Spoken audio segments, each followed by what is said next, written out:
सर्वांना नमस्कार. मित्रहो, औषधांचे काही साईड इफेक्ट्स असतात, म्हणजे मेडिसिनचे दुष्परिणाम पण काही असतात आणि बऱ्याच वेळेला तर ते इतके जीवघेणे ठरतात. एखादी रिॲक्शन अक्षरशः जीवघेण्या प्रकारची असते आणि असं बऱ्याच वेळेला वाटायला लागतं ते दुष्परिणाम पाहून की आजार परवडला पण औषधं नकोत. परंतु औषधं घेण्याशिवाय काही पर्याय पण नसतो बऱ्याच वेळेला. म्हणून आपल्याला काय पाहिलं पाहिजे की हे साईड इफेक्ट्स किंवा हे दुष्परिणाम कशा प्रकारे टाळावेत हे आज आपण पाहूया. निदान कशा प्रकारे ते कमीत कमी प्रमाणात करावेत. आणि हे दुष्परिणाम फक्त औषधांचेच नसतात, तर इतर काही बाबी असतात, इतर काही गोष्टी असतात, इतर काही पदार्थ पण असतात की ज्यांचे पण दुष्परिणाम आपल्या शरीरावर होत असतात. याच्यावर पण आपण थोडीशी चर्चा करूया. तर आता सुरुवातीला आपण पाहूया की दुष्परिणाम कोणते असतात. लगेचच तात्काळ येणारे दुष्परिणाम किंवा साईड इफेक्ट ज्याला म्हणतो, लगेच औषध घेतल्याबरोबर शरीरात गेल्याबरोबर लगेच दिसणारे. आणि काही दुष्परिणाम असतात की जे लेट म्हणजे उशिरानं येणारे. तर हे लवकर जे असतात, इंजेक्शन स्वरूपात दिलं तर रिॲक्शन ज्याला म्हणतो आपण, ती लगेचच मिनिटामध्ये सेकंदमध्ये येऊ शकते. आणि जेवढ्या लवकर रिॲक्शन येत असते तितकी ती गंभीर सिरियस असते. तसंच ज्या काही रिॲक्शन ह्या थोड्या उशिराने येतात, अर्ध्या तासानं, 1 तासानं, 2 तासानं, तर त्याही नंतर गंभीर स्वरूप त्यांचं दाखवू शकतं. आणि ज्या काही गोळ्या असतात, इंजेक्शनपेक्षा गोळ्यांची रिॲक्शन ही थोडीशी सौम्य स्वरूपाची असते, तितकी सिरियस नसते. परंतु त्याच्याकडे सुद्धा दुर्लक्ष करून चालत नाही. आणि काही औषधं जर जास्त दिवसाकरता घेण्यात आली तर त्यांचे जे दुष्परिणाम होत असतात शरीरावर, तर ते दुष्परिणाम म्हणजे किडनी खराब होणं, लिव्हर खराब होणं किंवा आपल्या शरीरावर बाकीच्या अवयवावर त्याचे वाईट परिणाम होणं, हे पण असतात.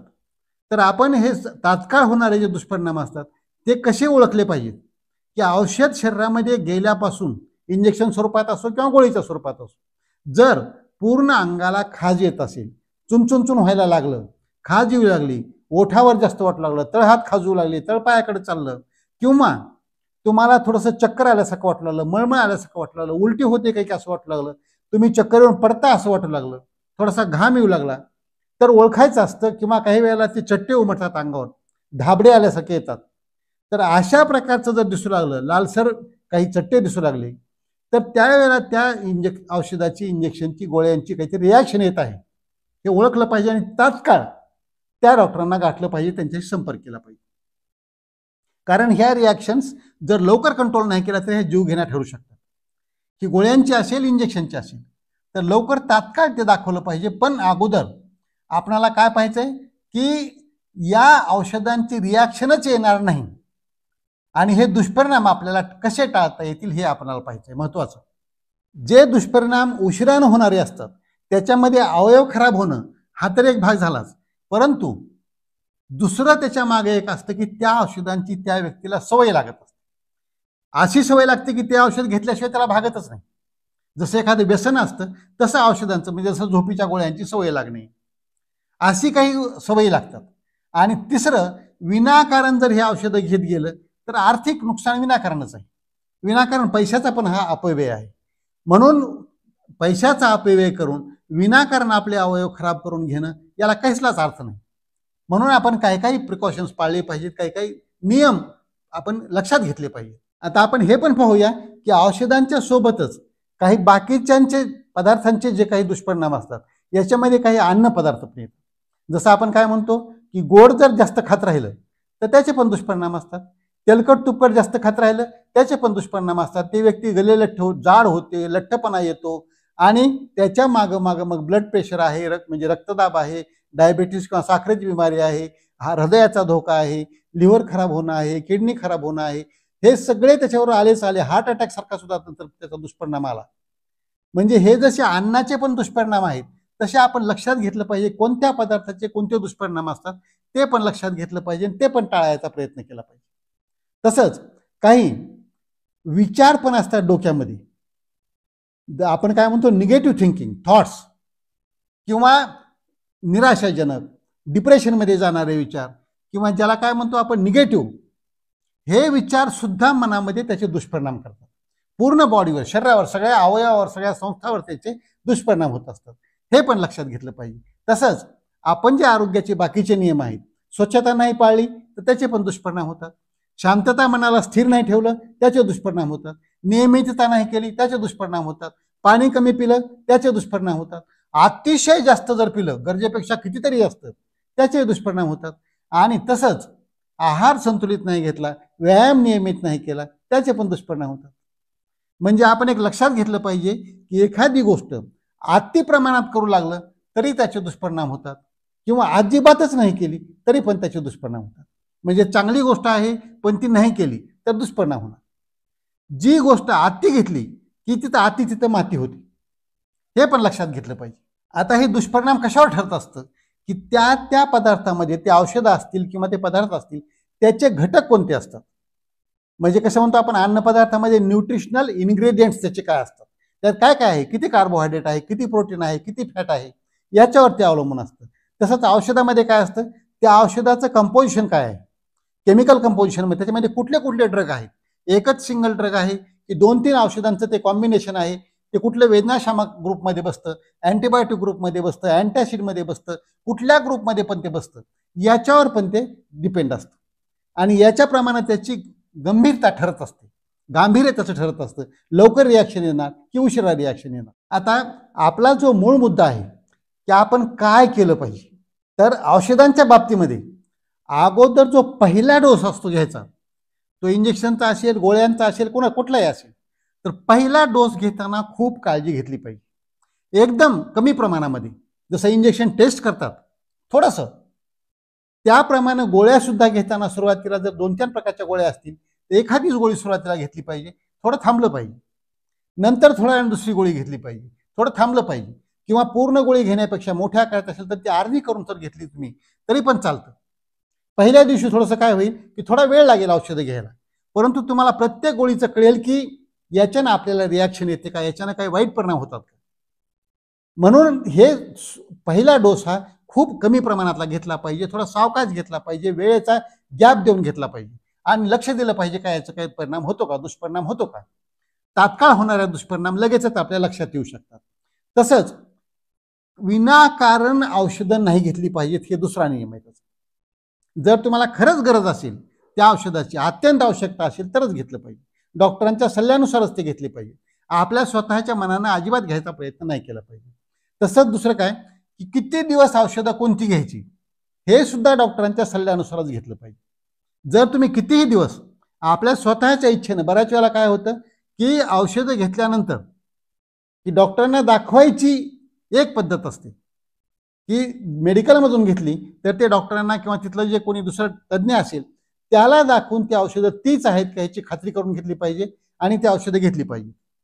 परंतु असं नाही केलं पाहिजे की ती औषधं संपल्यानंतर त्याच्यातल्या एखाद्या औषधाची गोळ्यांची स्ट्रीप, त्याचं पाकिट, ते जायचं आणि परस्पर मेडिकलला दाखवायचं आणि आणखी ह्या गोळ्या द्या, नंतर पाकिट दाखवायचं आणि आणखी ह्या गोळ्या द्या. असं करून बरेच रुग्ण असे आहेत की ते 6-6 महिने, वर्ष पण ते पाकिट दाखवायचं आणि गोळ्या घ्यायचे. काही आजार जे असतात त्याला लागतच असतात हे औषधं. डॉक्टरांनी जे सांगितलं की 3 महिन्यापर्यंत घ्या, 6 महिन्यापर्यंत घ्या, त्यानंतर ते चेकअप केलं पाहिजे आणि मग ठरवलं पाहिजे पुढे याची गरज आहे. बरेच जण काय करतात, एकदा दाखवून आलेत तर ते वर्ष 2-2 वर्ष ते औषधं घेत राहतात. तर असं नाही केलं पाहिजे. आता जे काही आजार असतात, जसं ब्लड प्रेशरचा आजार आहे, रक्तदाबाचा, किंवा डायबेटीसचा, साखरेच्या बिमारीचा, किंवा दमा आहे, अस्थमा, किंवा आपण म्हणतो हृदयाची बिमारी काय आहे, किंवा रक्ताच्या गाठी होण्याचा काही त्रास असेल, किंवा अर्धांगवायूसारखा त्रास असेल, किंवा आपण म्हणतो कॅन्सरसारखी बिमारी असेल, संधिवातासारखी, सांधेदुखीसारखी असेल, याला औषधं बरेच दिवस घ्यावे लागतात, हे बरोबर आहे. परंतु कोणती औषधं किती प्रमाणात डोस दिला पाहिजे हे डॉक्टरांच्या सल्ल्यानं निदान 3-6 महिन्याला ते ठरवलं पाहिजे. एकदा डोस दिलाय म्हणजे तो कंटिन्यू वर्ष, 2 वर्ष, 5 वर्ष चालतो असं होत नाही. म्हणून त्याचे वाईट परिणाम पण शरीरावर होणार नाही. ही औषधं घ्यायची बंद पण नाही केली पाहिजेत म्हणा, ही औषधं घेतली पाहिजे. नाहीतर आता ह्याचे दुष्परिणाम होतील म्हणून मी कशाला घेऊ असं पण नाही करता येत. घ्यायची त्या ठिकाणी औषधं घेतलीच पाहिजेत, डॉक्टरांच्या सल्ल्यानं त्यांना दाखवून त्याच्यामध्ये बदल केला पाहिजे. 3 महिन्याला, 6 महिन्याला त्यांनी जेव्हा बोलावलंय त्यावेळेला जाऊन ते त्याच्याप्रमाणे मग डोस काय कमी जास्त होतो का ते पाहून, जेवढं जमेल तेवढं इतर पथ्य पाळून, इतर नियम पाळून, तुमची आरोग्यदायी चांगली जीवनशैली करून, दिनचर्या चांगली आरोग्यदायी करून औषधांचे, कुठल्याही बिमाऱ्यांचे डोस कमी करता येतात. हे पक्क लक्षात ठेवलं पाहिजे. जर डोस कमी करता येत असतील, तुमचं ज्याला सहकार्य असेल, तुमची दैनंदिनी तुम्ही चांगल्या प्रकारे करत असाल, डॉक्टरांनी सांगितलेले नियम पाळत असाल, तर औषधांचा डोस हा 100% कमी होणार. बऱ्याच वेळेला तो बंद सुद्धा करण्याची वेळ येऊ शकते. पण तुम्ही त्या प्रकारचा रिस्पॉन्स, त्या प्रकारची जबाबदारी स्वतःची ओळखली पाहिजे. बऱ्याच जणांना कसं असतं की औषधं आणलेच, आता हे औषधं घेतले म्हणजे बस झालं, आता ते कमी होईल, आपण काय पाळायचं गरज नाही, बाकीचे पत्ते पाणी काय नको, असं चालत नाही. तुम्ही बाकीचे नियम जेवढे चांगल्या प्रकारे पाळाल, जेवढी आरोग्यदायक तुमची दिनचर्या असेल, तेवढ्या प्रमाणामध्ये तुमचा चांगला फरक पडेल आणि ही औषधं कमी नक्कीच होतील आणि हे कमी करण्याच्या दिशेनेच वाटचाल केली पाहिजे. तसंच गोळ्या औषधं खायच्या वेळेला काय केलं पाहिजे की वेदनाशामक औषधं, उगा मान दुखली, पाठ दुखली, डोकं दुखलं, अशा वेळेला उगे विनाकारण घ्यायची सवय नसली पाहिजे. तसंच विशेषतः म्हणजे काउंटरवर जाऊन मेडिकल दुकानाच्या जिथे मनानं ही गोळी द्या, मनानं ती गोळी द्या, किंवा आता जरा जास्त पावरची द्या, माझा जास्त कंबर दुखू लागली, अशा प्रकारच्या औषधं तर नाही घेतली पाहिजे. तसंच झोपेच्या गोळ्या, झोप येत नाही म्हणून तुम्ही बाकीचे मार्ग शोधा, परंतु झोपेच्या गोळ्यांची सवय लावून घेऊ नका. तसंच काही ड्रग्ज असतात, ॲडिक्शन असणारे काही इंजेक्शन्स असतात, काही गोळ्या असतात, जसं काही नशापाणी येणारी पण काही औषधं असतात की जसे काही आता अफू आहे, गांजा आहे, चरस आहे, अशासारखीच काही जी औषधं असतात आणखी, तर यांची सवय नाही लावून घेतली पाहिजे. तसंच अतिमद्यपान आहे, याचे पण दुष्परिणाम असतातच ना, तर ते पण लक्षात घेतलं पाहिजे. तसं धूम्रपान किंवा तंबाखूचे दुष्परिणाम असतात, ते पण लक्षात घेतलं पाहिजे. बरेच माणसं काय करतात की रट्टावून तंबाखू गुटखा चालू असतो कंटिन्यू, मद्यपान चालू असतं सगळं, आणि आम्ही 2-4 गोळ्या दिल्या की एवढ्या गोळ्या 3-4 नमुन्याच्या, 4-5 नमुन्याच्या, बाबा डॉक्टर याचे काही साईड इफेक्ट होतील का असं विचारतात. आता त्यांच्या तोंडामध्ये सगळं ते दिसतं असते, गुटख्याचा सगळा वास येत असतो. म्हणजे तुम्ही जे घेताय त्याचे दुष्परिणाम जे आहेत त्याच्याकडे तुम्ही दुर्लक्ष करताय, आणि आम्ही गोळ्या दिल्या म्हणून त्याला लगेच विचारताय की तुम्ही याचे दुष्परिणाम होतील का. तुम्ही एवढी दारू पिता, दररोज पिता, एवढं तुमचं वजन वाढलेलं आहे, त्याचे दुष्परिणाम आहेत, तिकडे दुर्लक्ष करताय. म्हणून कसं आहे, दुष्परिणाम हे सगळ्या गोष्टींचे कोणते आहेत, कारण आपलं शरीर शेवटी एकच आहे. ते गोळ्यांच्या औषधांचे दुष्परिणाम असतील किंवा ह्या बाकीचे जे दुष्परिणाम असतील, त्याचे दुष्परिणाम शरीराला सारख्याच प्रमाणात भोगावे लागणार आहेत. आणि कुठला तरी गंभीर आजार त्या दुष्परिणामाचा होण्यापेक्षा आणि त्याच्यात आपला वाईट शेवट होण्यापेक्षा आधीच काळजी घेतली पाहिजे की कुठलेही दुष्परिणाम असो, त्या औषधाचे असो, इंजेक्शनचे, गोळ्यांचे, किंवा त्या काही पदार्थांचे, काही व्यसनांचे, काही औषध या अन्नपदार्थांचे, तर हे टाळायचाच प्रयत्न केला पाहिजे. निदान ते दुष्परिणाम कमीत कमी होतील याच्यासाठी प्रयत्न केला पाहिजे. म्हणून काय आपण म्हणतो की east or west, prevention is the best.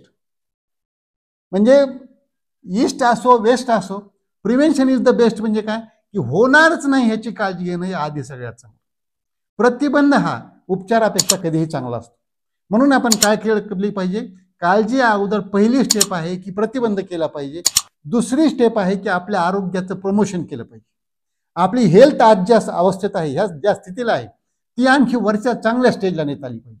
जसं नोकरीमध्ये प्रमोशन असतं, बढती असते, तशी आपल्या आरोग्याची बढती करता आली पाहिजे.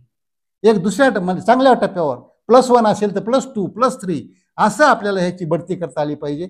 म्हणून आपण काय म्हणायचं, east or west, promotion is the best.